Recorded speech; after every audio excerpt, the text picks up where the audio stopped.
UFC 318 just wrapped up a couple of days ago. I'm going to go through a breakdown of the picks and the bets that I gave out in my previous video, following a successful lock of the week, a successful underdog of the week, and various plus money props that hit with no issue whatsoever.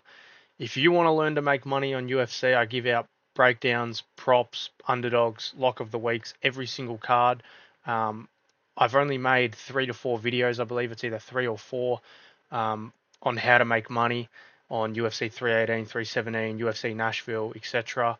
But I believe I've made four breakdowns, four videos on how to make money on the UFC. But every single week I go through a breakdown with various hours of tape study and looking at different statistics and everything. I research it thoroughly. I don't just go out and give out fucking dumbass picks every single week. Like a lot of the main guys this week, a lot of the big betting guys that are known in the MMA influencer space and shit like that, they were giving out, the stupidest fucking picks, and people were in the comments fucking glazing them. Like guys were picking fucking Poirier to win by finish and Marvin Vettori and shit like that. Like if you wanna watch someone who knows what they're fucking talking about, not just some fat fuck sitting on the couch eating Doritos and makes a channel and somehow fucking spawns millions of views, you go do that. But if you want to listen to someone who's been in the cage before, understands what they're talking about, who knows what it feels like to be hit, these guys, it's like they've never been in a cage in their life and they think they're experts on this. Like it's like you going to the restaurant with your buddy and he's like, "Oh, you should try the steak here, bro. It's really good." And you reply, "Oh yeah, when did you have it?" And he goes, "Oh no, I've never had it. I've just heard it's good." How are you an expert on something? These self-proclaimed experts and analysts, and they've never been in the cage before. It's like the same thing with refs and judges. Like, how are you judging a mixed martial arts fight where you don't even know how to throw a punch? It's fucking retarded. But I've shown that my picks, my betting, tips that I give out every single week are profitable. I have a very high win rate. This week, like I said, I was able to give out a plus money lock of the week, a near 3-to-1 underdog of the week, various plus money props, which we'll get into soon. They all hit, no problem. This was a massive, massive win. No one's fucking doing that. No one's giving out plus money props at fucking $2.15 odds that are hitting with no fucking problem. I know all the main guys in on YouTube in the betting space on MMA. The We Want Picks guys, you know, MMA Guru, all of those guys. They weren't fucking giving out picks like I do. That's not an opinion. That's a fact. Go back and watch my last video.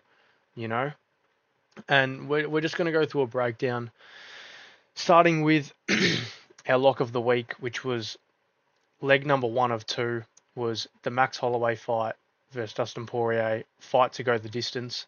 Obviously, this fight did go the distance, and it was a bit scary in some moments. I believe the stats on the screen in front of me are incorrect, but I think Holloway had 2 knockdowns.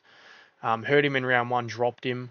When Holloway landed that follow-up shot, I actually thought Poirier was like on his way to getting knocked out cold. His eyes kind of rolled back for a second, and it looked kind of, oh fuck, that would have been a massive fail. But the one thing that I did think about, obviously, I put all scenarios into account when I am placing a lock of the week or giving out a pick or a prop. And the one thing that I did think about is if either man is to be hurt in this fight, their experience, their durability is going to be able to carry them on to survive. And initially, I was correct. Poirier, he was smart. He wasn't just trying to stand there and trade. He did shoot. He did kind of stall and give himself some time to recover, shooting on a single leg, which I really liked. Max Holloway got saved by the bell in the end of round 2, which was lucky for me. And then the remainder of the fight, I believe there was no knockdowns, no massive moments. Both guys kind of hurting each other on the feet with some shots, but no more knockdowns after round 2, I believe. Um, but yeah, the fight went the distance. Leg number 1 for the lock of the week was successful. It was a great fight, one of the greatest fights of the year so far to date.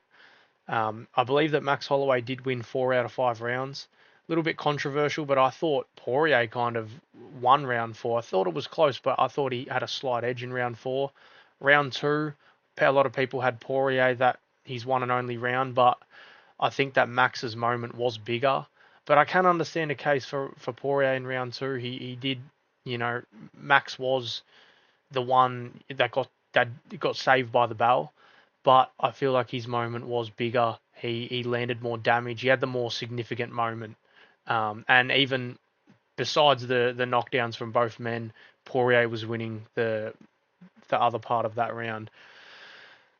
For leg number two of our lock of the week, we had Bruno Ferreira moneyline. Now this was just a no-brainer. Jackson McVeigh coming in after fighting 7-Eleven workers and Walmart workers, and it's just way too big of a jump up in competition, which is one thing I really don't like when a guy gets a big jump up in competition, especially like a guy like Bruno Ferreira, who's pretty much just outside of the top 15, who's probably in the top 20.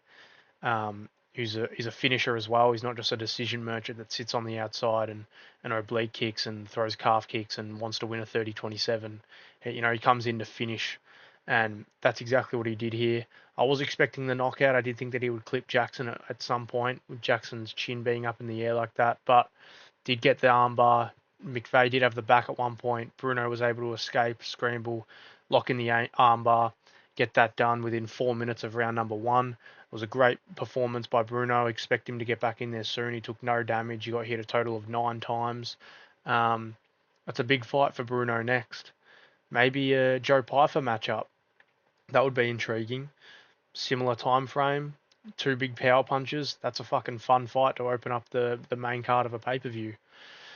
But yeah, lock of the week hit. Those were our 2 legs. The Max Holloway versus Dustin Poirier fight to go the distance, and Bruno Ferreira moneyline. That was paying $2.15. That was a no-brainer for me. Slammed that, made some cash. Lock of the week was a success. Now moving on to our underdog of the week. We had picked Patricio Pitbull, and we also did mention that Patricio Pitbull would win a 29-28 decision. That was my opinion. That was my pick in the breakdown, and as you can see in front of me, I was correct to a T. Patricio Pitbull wins round 1 and round 2, lost round 3. Now we'll go through the whole fight. Initially, why I believed Pitbull was going to win this fight was 2 things: the experience and the grappling. And that's exactly why he won that fight. Now, he did have that moment in round 2 where he clipped Ige with a right hand and hurt him. He nearly TKO'd him. He had him against the fence. It was the most hurt we've ever seen Ige. He was landing some shots, tearing off on him. But it was the grappling that did win him that fight as well, because that initially led to the right hand. I did think that he was going to be a lot more busier with the calf kick as well, which is something I wish Patricio thrown more, because it was successful. I believe these stats are incorrect, but I think he landed 4 to 5 calf kicks in the first 3 minutes of round 1, and they were all landing clean. Ige wasn't checking a single one. And I thought that Patricio can win this fight with calf kicks and single legs. And he nearly did. He did get the takedown at the end of round 1 after being a kind of even round on the feet. He was able to get the takedown, control Ige, which gave him the clear round. Round 2 came along, and I believe because of the threat of the takedown, and because Ige had now known Patricio can take me down, he has taken me down, he kind of dropped his hands a little bit, was kind of caught off guard with that right hand, and bang, clipped him, hurt him. And then after that, it was just, is he going to shoot? Is he going to land that shot again? Like, Ige was a little bit more hesitant until the last final minutes of round 2, where he really did go for it. Round 3, sorry. He did land that knee head kick. It looked like a head kick attempt that kind of landed on the knee because Patricio was shooting for a takedown at the same time. Cut Patricio. It's a bit of a scary moment, but other than that, it was just Patricio's fight. Got the takedowns. Got 5 out of 9 takedowns. Yeah, man, I saw a lot of people picking Ige in this one, and I just didn't understand why. Like, this is a guy with 10 losses in 29 fights. He's a guy who'd been taken down and controlled for 5 rounds by the Korean Zombie. Like, Korean Zombie's not doing that to Patricio Pitbull. And that was a 50-45 pretty much. You know what I mean? And I never really understood the pick on Ige here. you're going with a guy who's got nearly double the experience. He's got 5 round experience. He's fought for world titles. He's lost world title. He's won world titles. He's fought in different organizations. He's fought the who's who, the better competition. He's a guy who's knocked out Michael Chandler. He's beaten top tier 155ers. He's fought them all: tall, short, skinny, fat, southpaw, orthodox, and it's hard to pick against a guy with the experience of Patricio. And yeah, man, I just knew that his grappling was going to be a big advantage in this fight, and he showcased that. And he even showcased a bit of his striking also. It was a good performance by Patricio. Not the most entertaining fight. They did have their moments, but yeah, underdog of the week, a success. Near 3-1 underdog, Patricio Pitbull hit that no problem. And as well, we did pretty much hit a prop in this fight also. We picked Patricio by decision. So that was a 2-in-1 for us. So it was a great pick on that. Now we're going to get to our props. We had 3 props in total that were successful at plus money. The last one we just mentioned, Patricio Pitbull by decision. The second one was Vinicius Oliveira to win in rounds 3 or by decision. Now, as you can see, if you go back and watch my previous video, I kind of predicted Kyler Phillips to win round 1. I thought that it was going to be a difficult round for Oliveira while Phillips's gas tank isn't so worn out.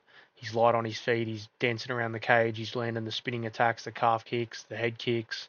And initially, he did win the round 1 on all judges' scorecards. So I nailed that to a T. Vinicius almost kind of edged the round, stole back the round, sorry. At the end of round 1, it looked like if there was another 30, 40 seconds, he probably would have won that round. It was swaving into his favour. Round 2, he dominated, got the knockdown, hurt him badly. And I did have a little side bet on a Vinicius Oliveira round 3 finish, round 3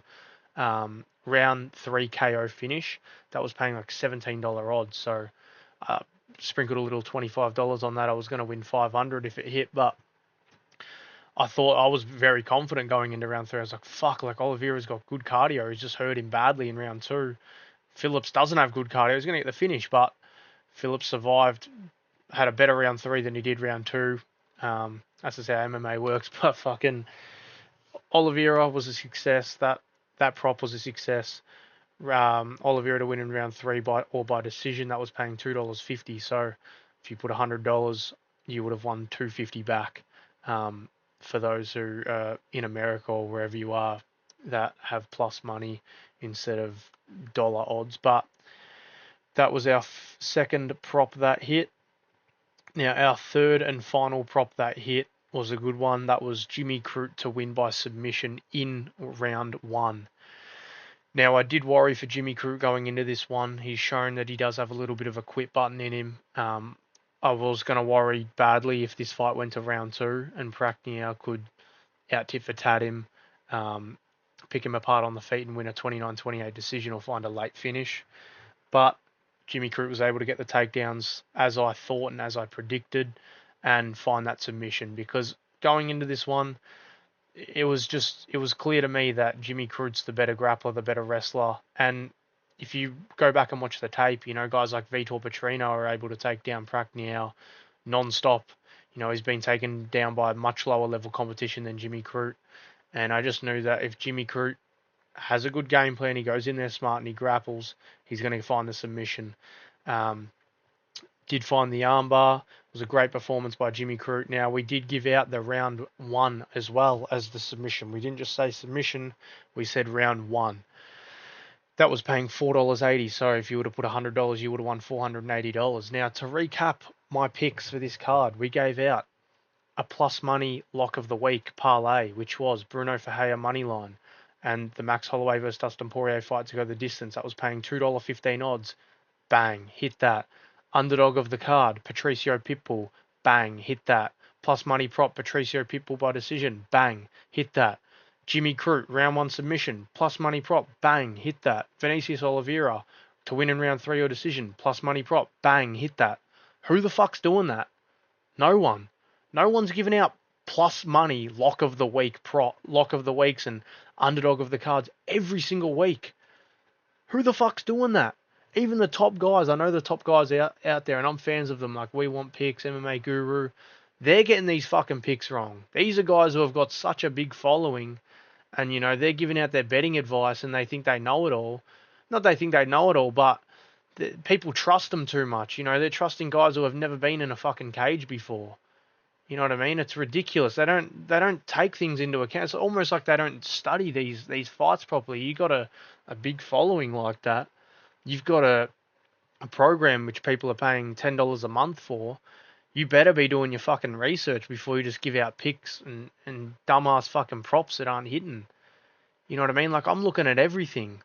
I'm looking at what gym does this guy fight out of. I'm looking at who's his training partners? Jimmy Crute. He's training for a orthodox stand-up fighter. Who does he train with? Let's just use like Jared Cannonier as an example. Let's just say he's preparing for a southpaw, right? I know Jared Cannonier trains out of the same gym as Jeff Neal. Okay, they're similar weight class. He's got a good stand-up fighter that fights out of a southpaw stance. So I know he's sparring with a southpaw. He's preparing with a great southpaw. That's great preparation to fight someone that fights out of a southpaw stance. I'm looking at everything. His last performance, his second last performance, his first ever fight, his second last fight. How does he do in round 3? How does he do in round 2? Does his output drop? How good's his cardio? What's he like when he gets taken down? What's he like off his back? What happens when an opponent gets into mount? Does he sit there and try to survive the round? Is he attentive and he looks for scrambles and he tries to get up? Does he fight his way back to his feet? What's his get ups like? Does he throw submissions off the bottom? I'm looking at every single aspect before I put my money down. A lot of people just bet on a fighter, but they don't even think he's going to win, or they don't know he's going to win. You never know, but they don't do the research. They don't have reason to believe he's going to win. They're just putting money on nothing burger picks. Do your research. Bet on only what you believe in. If I'm giving out picks and you don't truly believe in it, and you don't feel safe putting your money on it, don't put your money on it. If it wins, bad luck. If it loses, you're lucky you didn't put it on. But it's just these guys that are so well known in the MMA space on YouTube. They're just giving out dumbass picks week after week after week. And I can't wait till my following grows because people are going to be able to make money and actually, you know, have a profitable fucking card. Whether that's you want to try and make $1,500 or you just want to pay for the pay-per-view or win some money to fucking pay for your lunch. Either or. I offer that all. Look at the night I had. A plus money lock of the week, a 3-1 fucking underdog of the card, and 3 plus money props. If you would have put $100 on every single one of those, I believe in total you would have made over $1,500. So I'm not just giving out fucking dumb picks. I'm doing the research. I'm looking at every single one of their fights. I'm looking at when was his last fight? Where was it? Okay, where does this guy come from? Poland. Okay, he's going to the USA. I know that's like a 12-hour flight. Okay, he's coming from here. He's coming from there. What's the jet lag like? Has he fought at this weight class before? What's he like cutting weight? This that. Every single thing I'm putting into account, and I'm trying to come up with the most logical underdog of every single card, and give that out to you guys. I'm not just giving out fucking stupid picks. I'm doing the research, and if I'm wrong, I'm wrong. I'll take it on the chin. I'm not going to be right in every single pick. I'm not trying to hype myself up like I'm the fucking guru of MMA and I'm the best guy on YouTube. I'm not, but I know what I'm fucking talking about in a sense. So if you want to make some money, continue to watch my videos every single week, Thursday or Friday. That is for Australian time zone. I give out a video based on the upcoming card on how to make money off of it, which includes my lock of the week, my underdog of the week, and various plus money props of a very high win percentage. I believe it's 75% lock of the week, 75% underdog of the week. And I've given out plus money props every single card, including the last couple of cards to mention. Terrence McKinney, round 1 submission, $6.80 odds. Falter Walker, round 1 submission, $12.50 odds. You put $100 on that, you win $1,250. It's more money you make in a fucking week off of one fight. Then this card, Jimmy Crute, round 1 submission, $4.80. Like, I'm not giving out dumb picks, so the proof is in the pudding. Stats back up what I'm saying. So if you want to make some money, stay tuned for my breakdown and my betting guide on the Robert Whittaker versus Reina de Ritter card that is this weekend, and hope you guys enjoyed.